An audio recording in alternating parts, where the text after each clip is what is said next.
crecimiento en Latinoamérica. Los problemas se deben a la polución y a la falta de la planificación. Había una época de crecimiento gracias a la fuerza de sus economías. Registra un progreso y crecimiento de la clase media. En el que apostó por la conectividad como la clave para un futuro Sin mejor. educación no hay futuro, pero Latinoamérica continúa de espaldas a esa realidad. Quiebre en lo que habíamos logrado de reducción de la pobreza en la región. Los países de la región están registrando crecimientos altísimos cuando el resto del mundo...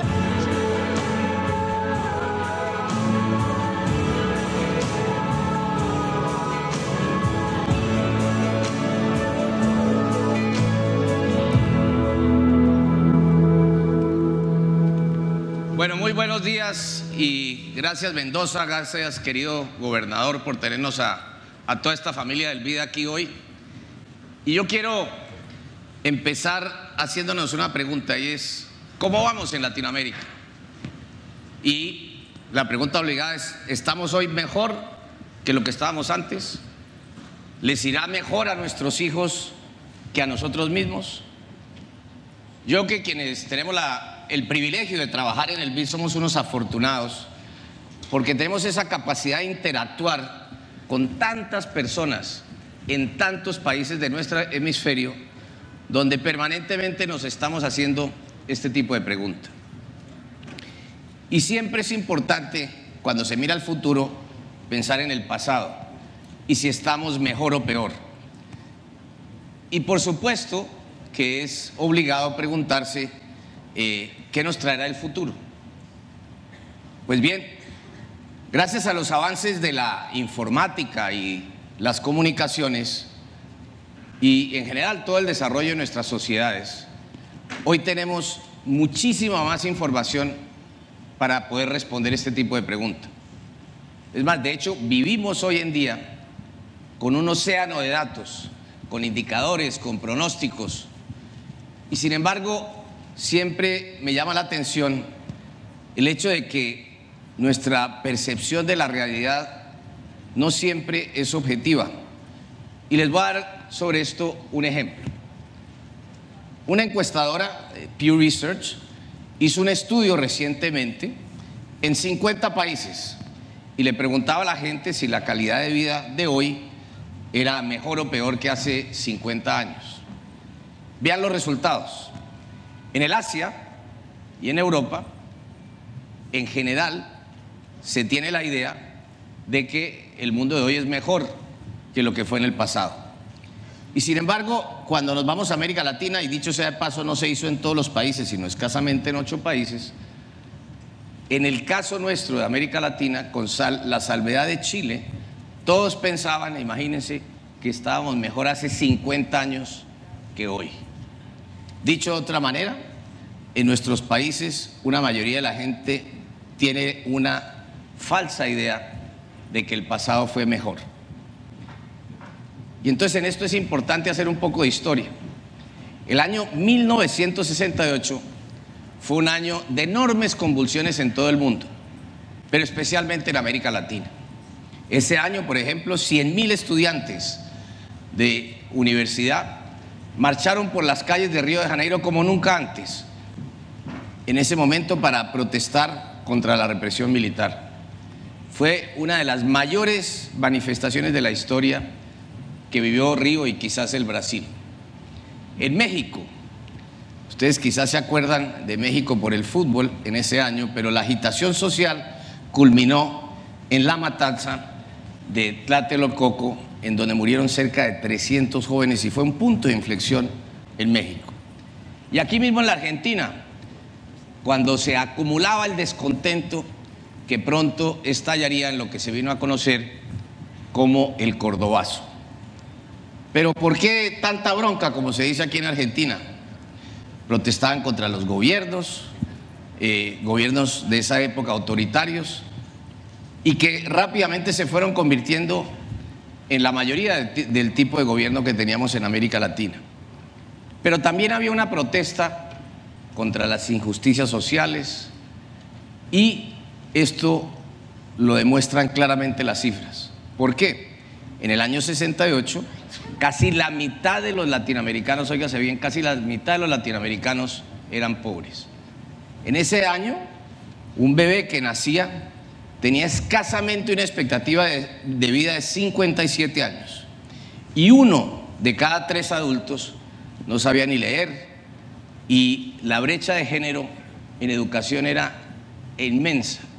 Es más, en países como Perú y Bolivia, por ejemplo, el analfabetismo entre mujeres era 20 puntos porcentuales mayor que la de los hombres. Y decenas de millones de latinoamericanos en esa época no contaban ni con electricidad ni con agua potable en sus hogares.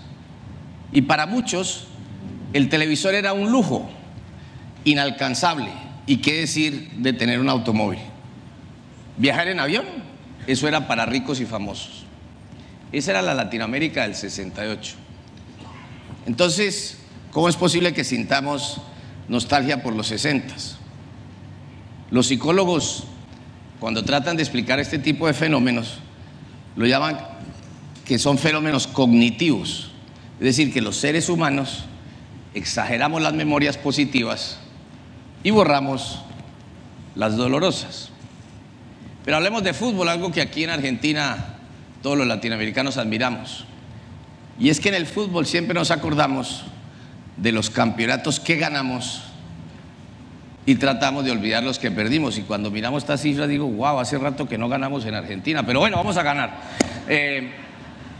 La psicología también nos enseña que le damos más peso a los problemas que nos preocupan hoy que a los que logramos resolver en el camino. Por ejemplo, a todos nos preocupa la reciente expansión del Zika, del llamado virus del Zika. Gracias a Dios, esta enfermedad ha causado muy pocas muertes, afortunadamente, hasta ahora. Pero, ¿quién se recuerda, por ejemplo, de la viruela? Se calcula que en el siglo XX ese virus causó la muerte de más de 300 millones de personas. 300 millones. Y si no se hubiera dado una gran campaña mundial de vacunación, que gracias a ella se logró erradicar totalmente la viruela en los años 70, esa enfermedad seguiría siendo una amenaza aún peor que la del propio Zika. Y sobre esto uno puede citar muchísimos ejemplos de grandes avances que hoy damos por sentados. Estamos indiscutiblemente mejor en casi todos los órdenes de la vida, de la libertad, de la educación, de la salud, de la vivienda, de la seguridad, de la alimentación, del esparcimiento. Es más, hay un libro reciente que habla justamente de la explosión de tantos productos y a menores costos que tiene el mundo hoy en día. Y aunque es natural que ajustemos nuestras expectativas hacia arriba y que nos concentremos en lo que todavía nos falta, siempre a mí me preocupa que de alguna manera ignoramos o subvaloramos el enorme progreso que hemos logrado. Y temo que esta miopía, esa distorsión, afecta nuestra visión de lograr el futuro.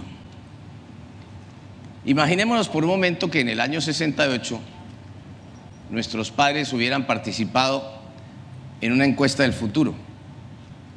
Y me pregunto si habrían creído que, por ejemplo, para este año, en el 2018, pensarían que era posible que la expectativa de vida hubiera aumentado en 20 años en nuestra región, o que el 95% de los latinoamericanos viven hoy en países democráticos, o si les hubiera parecido posible que una mayoría de latinoamericanos sería de clase media, o que el analfabetismo habría desaparecido y que la educación primaria y secundaria fuera hoy en día casi universal. O si, por ejemplo, pensaran que en nuestras universidades hoy hay más mujeres que hombres y que en lugar de esperar años y años para que les instalaran un teléfono en su casa, como todos sabemos, hoy en día casi que tenemos 1,5 teléfonos por persona en América Latina que son teléfonos celulares. Y qué pensar si hubieran creído que 250 millones de latinoamericanos hoy en día viajan por avión todos los años. Esa melancolía que nos hace amar tanto el tango probablemente hubiera nublado nuestras expectativas sobre el futuro. Y es que eso es lo que nos está pasando hoy. Y esa es la gran reflexión que tenemos que tener, porque si no somos capaces de tener cuenta de lo que tenemos en nuestro pasado, difícilmente podemos proyectar nuestro futuro. Es más, una encuesta como el Latinbarómetro muestra un deterioro sostenido en la confianza, por ejemplo, en nuestras democracias, en los partidos políticos y en nuestros propios vecinos. Y esto no es exclusivo de los latinoamericanos.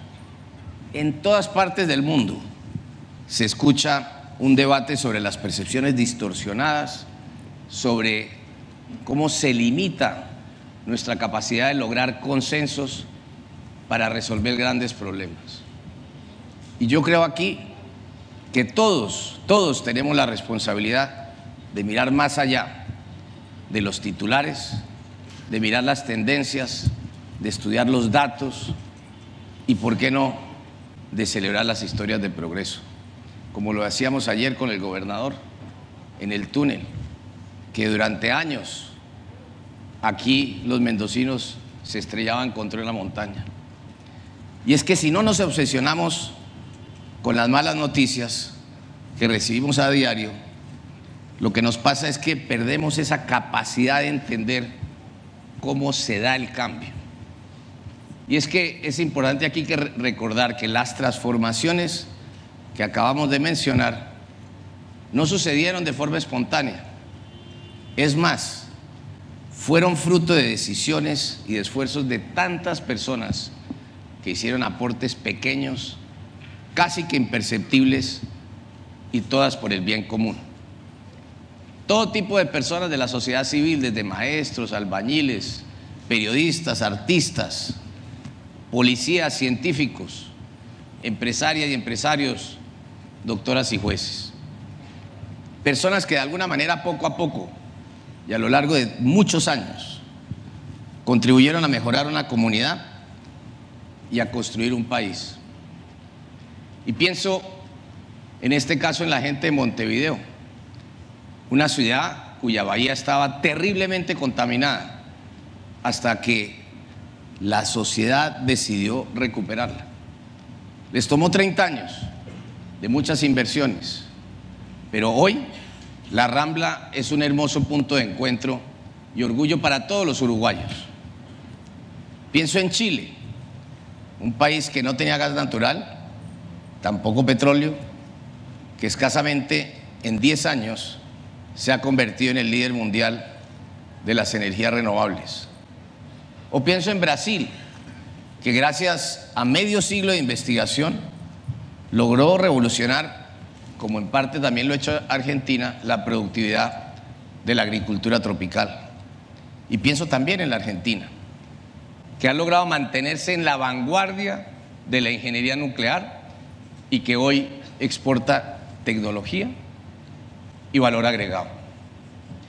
Y detrás de cada uno de estos logros hay miles de mujeres y hombres cuyos nombres probablemente no recordamos. Ellos, para mí, son los verdaderos héroes del desarrollo. Y entonces, cuando pensamos cómo podría ser los próximos 50 años, yo creo que mínimamente deberíamos inspirarnos en ello. Nosotros en el BID sentimos un enorme orgullo de haber contribuido a muchos de estos esfuerzos con financiamientos, pero especialmente con ideas, con innovaciones y con conocimiento técnico. Y es por eso que nos encanta ser parte de proyectos ambiciosos, complejos y riesgosos. Y nos fascina trabajar con gente que está en la vanguardia del cambio, con gente que no solamente quiere mejorar la vida de sus contemporáneos, pero especialmente tiene el ojo puesto no en la próxima elección, sino en la próxima generación. Y hoy tenemos la virtud de conocer a muchos de estos protagonistas que están realizando cambios, pioneros que impulsan nuevas soluciones a desafíos como la movilidad, los empleos del futuro, las ciudades como polos de atracción para las industrias creativas, pero también conocer a jóvenes que tienen algo tan importante que tiene la juventud, y es el idealismo, es el perseguir los sueños.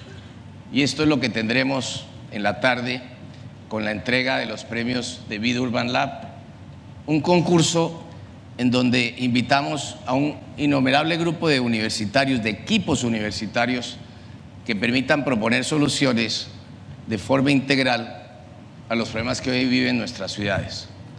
Para estos jóvenes, el año 2068, o sea, 50 años más adelante, no es una abstracción, es un destino que está aquí a la vuelta. Es por eso que espero que disfruten esta nueva edición de Demand Solutions, que no es más que nuestra plataforma que nos ayuda a pensar, a entender y sobre todo a ayudar a transformar el futuro a través de innovaciones que se están sucediendo hoy y que se van a suceder en el futuro. Y para que antes del año 2068 el próximo Zuckerberg tenga apellido Ramírez o Messi o Da Silva. Muchas gracias.